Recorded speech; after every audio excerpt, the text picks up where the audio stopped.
மகாநதி சீரியலில் நர்மதாவுக்கு தாய்மாமன் என்கிற முறையில் சீர் கொண்டுட்டு வந்த விஜயை சாரதா திட்டி அனுப்பி வைக்கிறான். அத்தோடு குமரன் அம்மாவும் விஷயம் தெரியாமல் விஜயை கோபமாக பேசுகிறார். இதையெல்லாம் பார்த்து கடுப்பான காவேரி, யார் வேண்டாலும் என்னையை திட்டுங்க, அதுக்கு எல்லா உரிமையும் உங்களுக்கு இருக்குது, ஆனால் அதுக்காக அவரை திட்டிகிட்டு இருப்பதை நான் பார்த்துட்டு இருக்க முடியாது அப்படின்னு காவேரி சண்டை போடுறான். பிறகு சாரதா ஓனருக்கு சாப்பாடு கொடுத்துட்டு வர சொல்லி காவேரியிடம் சாப்பாடு கொடுத்து அனுப்புகிறாள். ஆனால் வீட்டில் ஓனர் விரதம்னு சொல்லி கொண்டுட்டு வந்த சாப்பாட்டை திருப்பி அனுப்புகிறாங்க. ஆனாலும் இந்த ஓனருக்கு எப்படி இவர்கள் கணவன் மனைவி, எப்படி எதுக்கு ஏன் பிரிஞ்சாங்க அப்படிங்கிற உண்மையை தெரிஞ்சுக்கணும்னு நினைக்கிறாங்க. இதெல்லாம் விஜயிடம் கேட்கலாம்னு முடிவு பண்ணுறாங்க. அதோடு காவேரி அந்த சாப்பாட்டை வீட்டிற்கு கொண்டுட்டு போகாமல் விஜயிடம் கொடுக்க போகிறான்.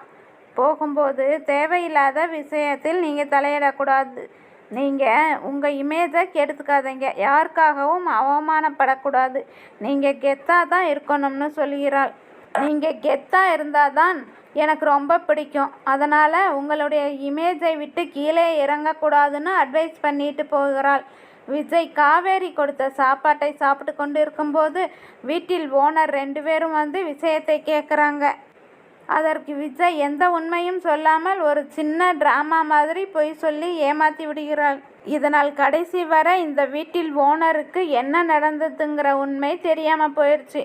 பிறகு வீட்டுக்குள் வந்த காவேரி, நம்மளால தான் விஜய் ரொம்ப கஷ்டப்படுறார், இனியும் நாம் இங்கே இருந்து அவரை கஷ்டப்படுத்த வேண்டாம், பேசாமல் அவரோடே போயிடலாம்னு முடிவெடுக்கிறான். ஆனாலும் இந்த வெண்ணிலா பிரச்சனைக்கு ஒரு முடிவு தெரியாமல் போனால் தேவையில்லாமல் விஜய்க்கு தான் தொந்தரவாக இருக்கும். அதனால் வெண்ணிலா கொஞ்சம் சரியாகட்டும், அதுவரை நம்ம காத்துட்ருப்போம்னு சொல்லி முடிவெடுக்கிறாள். பிறகு விஜய் நர்மதாவுக்காக வாங்கி வந்த செயினை யாருக்கும் தெரியாமல் காவேரி நர்மதா கழுத்தில் போட்டு விடுகிறாள். நர்மதாவின் செயினை பார்த்த சாரதா, இதை யார் கொடுத்தாங்கன்னு கேட்க, அதற்கு நர்மதா காவேரி அக்கா தான் போட்டு விட்டாங்கன்னு சொல்கிறாள். உடனே சாரதா, இது 3 பவுன் இருக்கும், இவ்வளோ பணம் உன்னிடம் ஏது என்று கேட்டு பிரச்சனை பண்ண ஆரம்பித்து விட்டார்.